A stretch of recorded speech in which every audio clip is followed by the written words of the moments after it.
It is not you who have chosen me. It is I who have chosen you.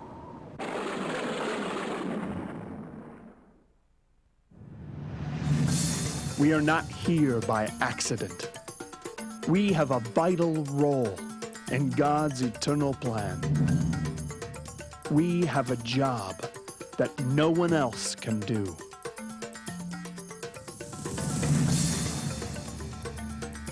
We step fearlessly upon the field of battle, a special mission to build up the kingdom of God, and we must not be afraid.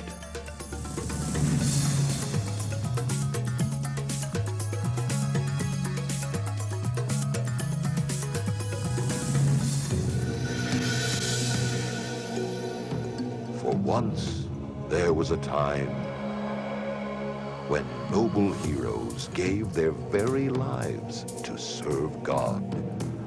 They were trained warriors with inspired missions and destinies. They were holy knights appointed to fight in the ultimate battle, the battle between good and evil.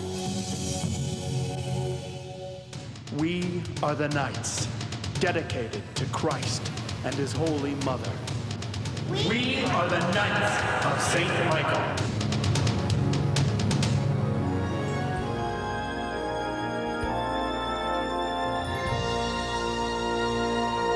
God has a plan for you, and his plan is perfect. He tells you what he wants, and he knows what you want: to be together forever in heavenly paradise. But God's plan is not easy. It's hard. And to follow it, you must make tough choices. To follow his plan, you must make some sacrifices, putting off things you want simply because he tells you to. Today, the Knights of St. Michael look at 2 commandments. You shall not commit adultery, and you shall not desire your neighbor's wife. They sound very far away, but these 2 commandments affect us much more than we think they do. These 2 commandments are where we live and breathe.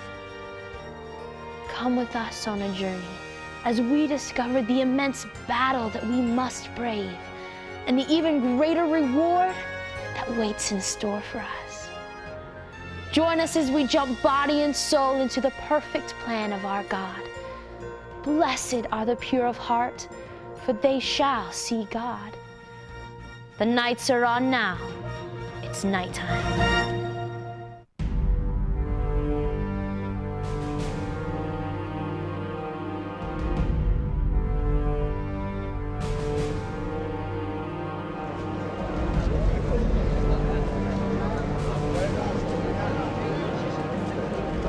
You have heard the commandment. You shall not commit adultery. But I say to you that everyone who looks at a woman lustfully has already committed adultery with her in his heart. If your right eye causes you to sin, gouge it out and throw it away. It is better that you lose part of your body than your whole body be thrown into hell. And if your right hand causes you to sin, cut it off and throw it away. It is better that you lose one of your members than your whole body go into hell. So surely I say to you, blessed are the pure of heart, for they shall see God.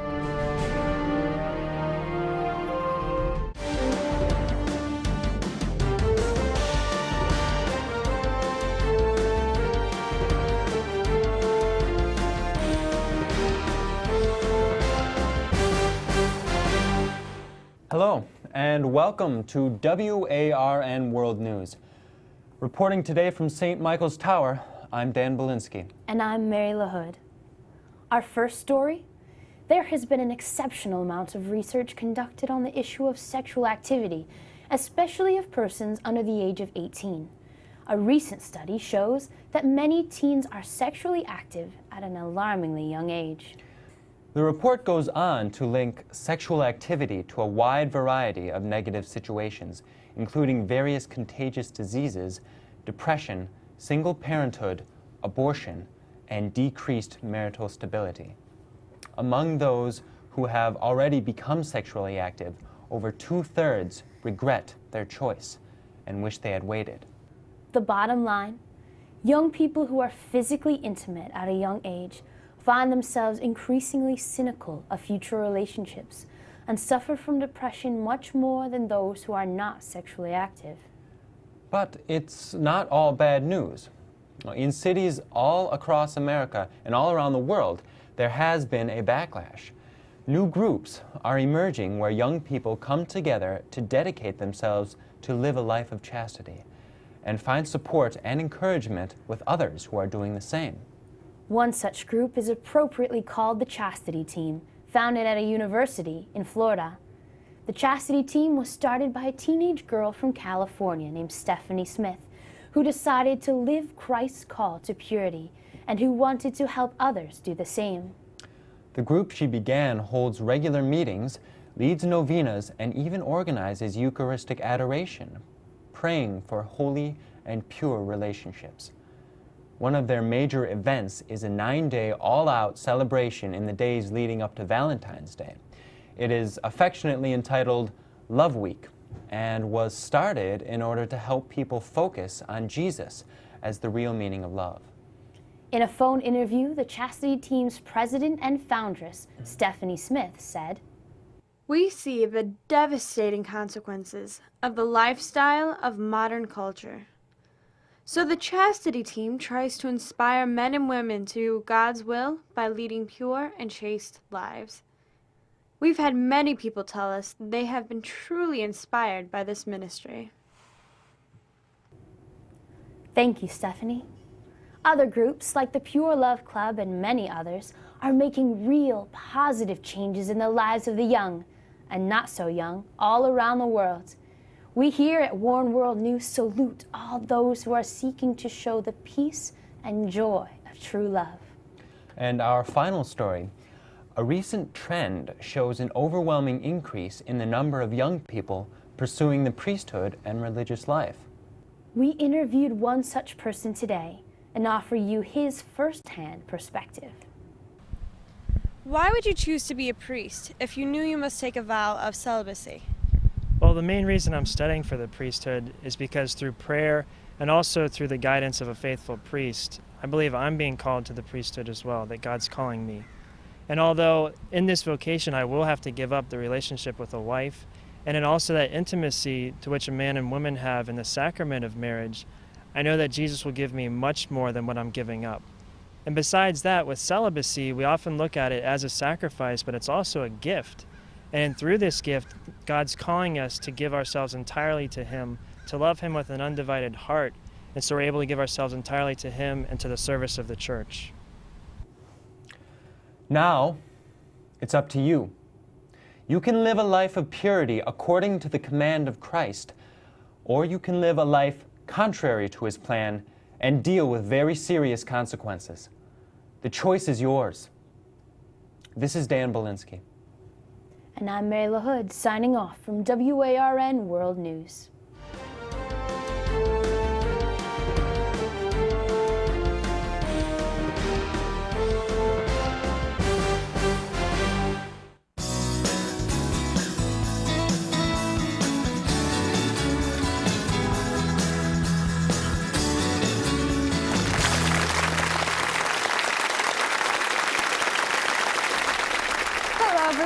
Welcome to Time for Common Sense.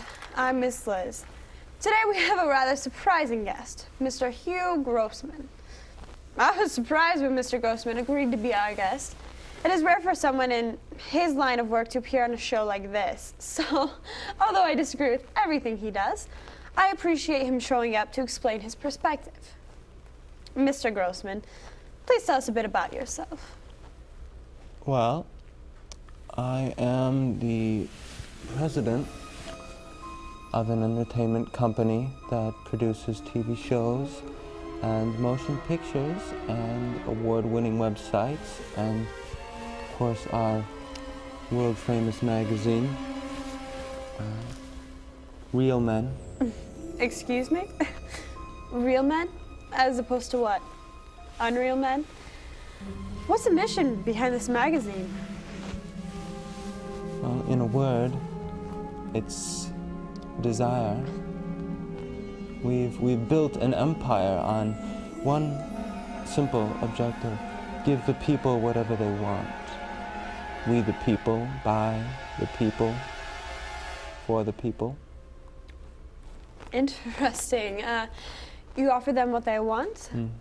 Tell us more about this American success story.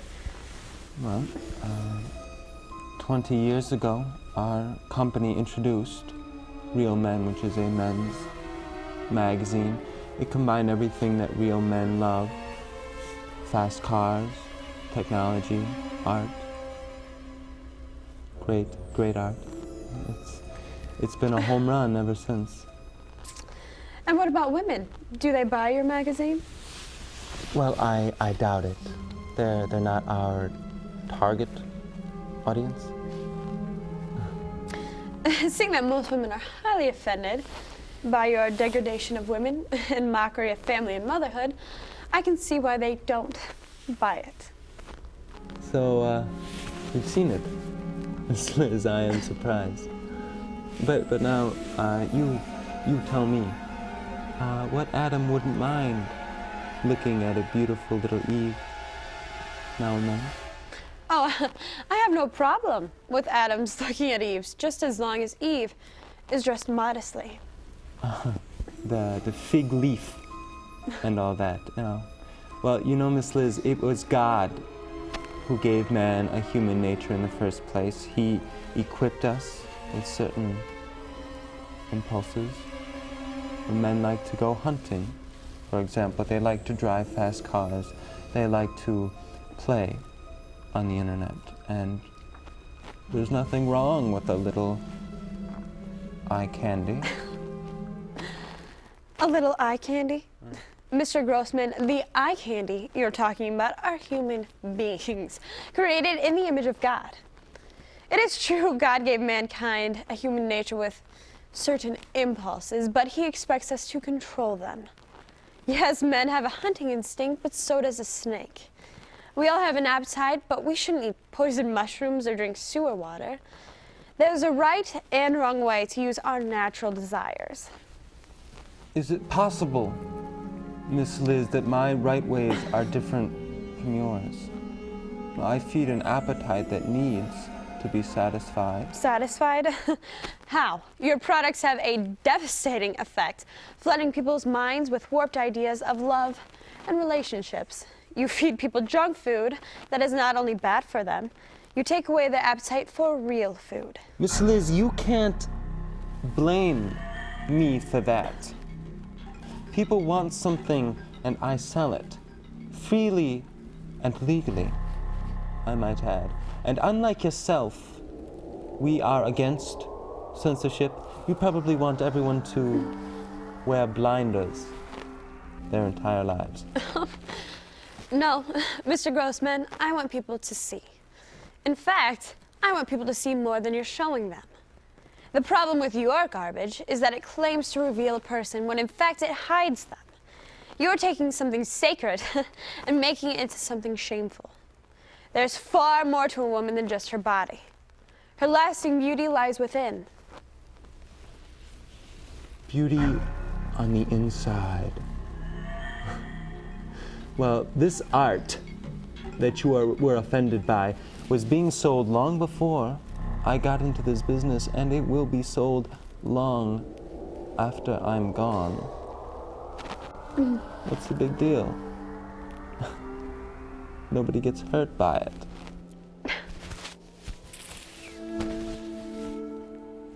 Nobody gets hurt? I don't think you're listening. You are doing more harm with this garbage than if you were to go up to your customers and gouge their eyes out. And that's Jesus talking, not me. Mr. Grossman, it's time for common sense. Your products are garbage. They turn men into animals and women into objects, and they pollute our world, especially the young people. Jesus said, "Woe to you from whom temptation comes. You would be better off thrown into the sea with a millstone around your neck than for you to cause one of these little ones to sin." My suggestion to you, learn how to swim. You are beautiful. Your body is a temple, your mind a priceless gift. You have been entrusted with the most precious treasure, and that is your purity.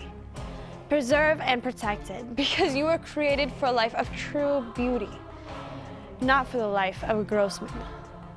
Change the station, close the site. Trust me, guys, for the sake of your soul, do what's right. I'm Miss Liz, and that's common sense.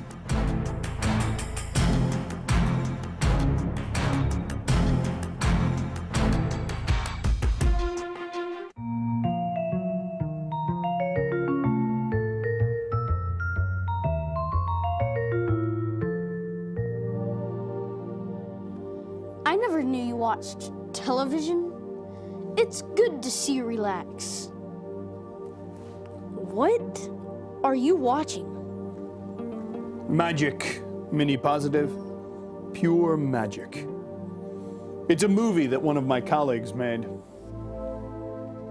What is it about? It's an educational program. It teaches young people about love. Are you sure? That doesn't look like love to me. That's the beauty of it. It looks like love to them. What is it called? I call it The Trap. It appears in lots of movies. It's a story about a boy and a girl. They start as friends. They have fun together. They're joking and laughing, enjoying one another's company. And the trap is set. I remember the class on snares and traps. First, we scout out the victim and set up our plan. We'll start with their natural curiosity.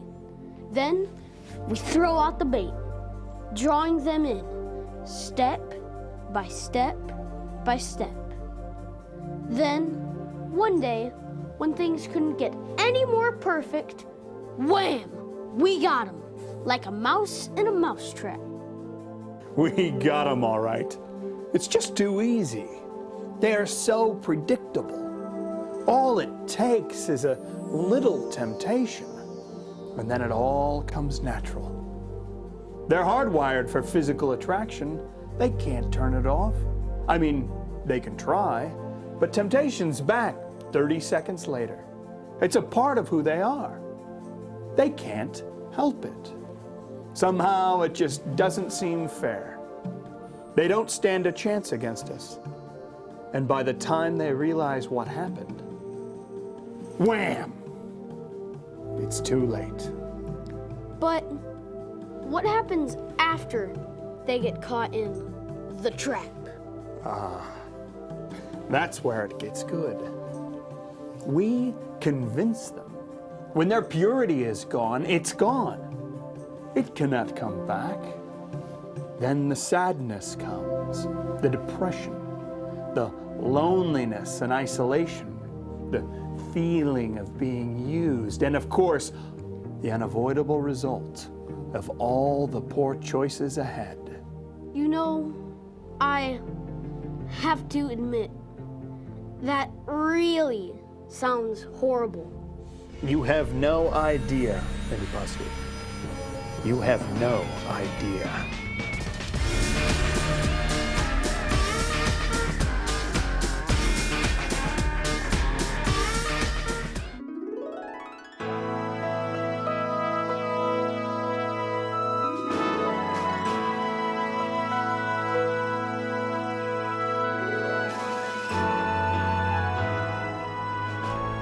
I was flipping through the channels last night, and I could not believe some of the stuff that was on.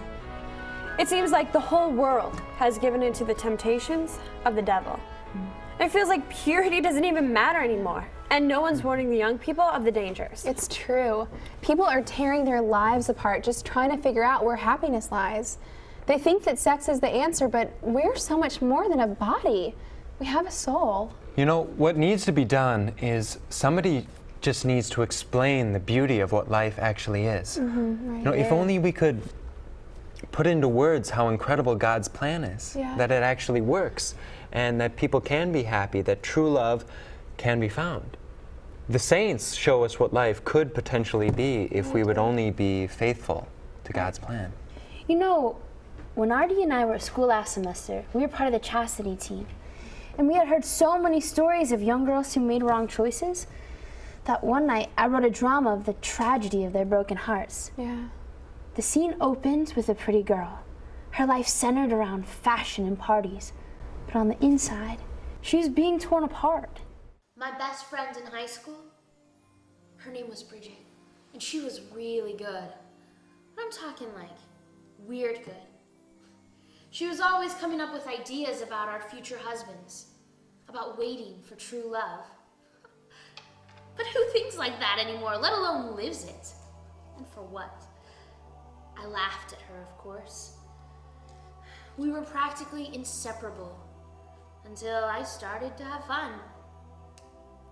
I would go out to parties and hang out with my boyfriend of the week, and she would always say, "Be careful." Of what? At least I was the fun one. Until one day, I just wasn't happy anymore. My clothes, my friends, they meant nothing to me. I was so empty inside. I didn't feel pretty anymore. And my friends stopped hanging out with me because I didn't want to party as much. So I became angry, and then depressed. Recently, my friend Bridget, she got married. She was beautiful. When she walked down the aisle, people actually cried. She was the happiest girl I've ever seen. And you know what? She did it. She made it. She saved herself for her husband. Her purity was truly represented by the whiteness of her dress. She carried her bouquet of red roses to the altar and there gave herself forever to her husband. She gave her whole self, untouched and unseen by others. So even though she realized what she gave up, all was not lost.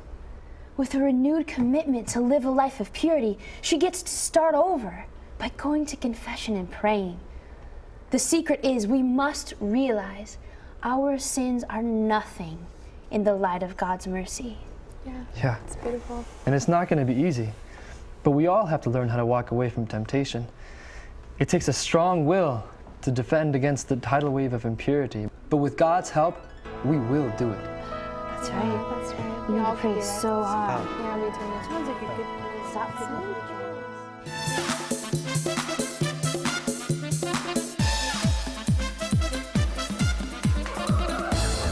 Bienvenido a Cherry in Los Angeles, California.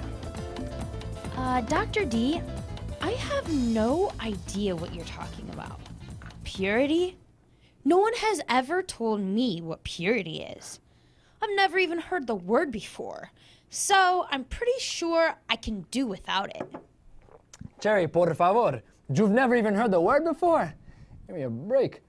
Purity might sound foreign, but it's not Greek. It's English. And no matter what you think, you cannot do without purity. Not if you have any hope of eternal salvation, that is. So I'm going to back up and make this clear for everybody. Purity begins in the mind, and it radiates through your senses. Purity is freedom from anything that weakens you. Purity is strength. Solid proof that we're doing exactly what God wants.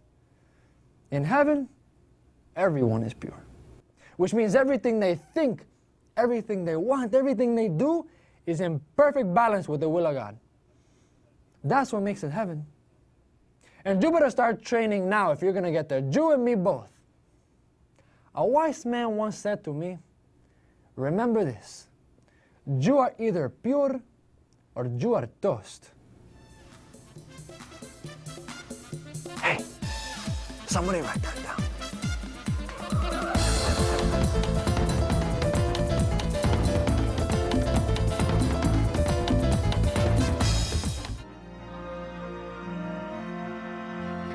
God has a plan for you, and his plan is perfect.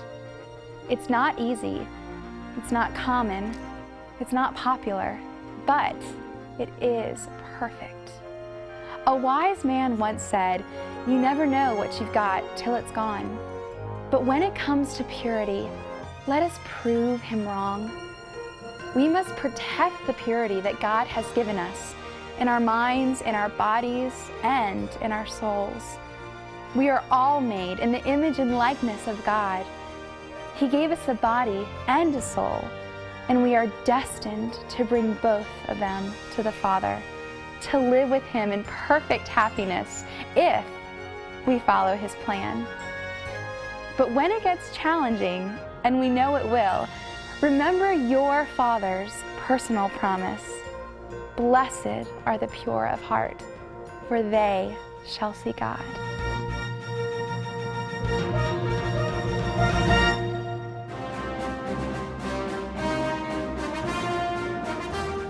And through his example,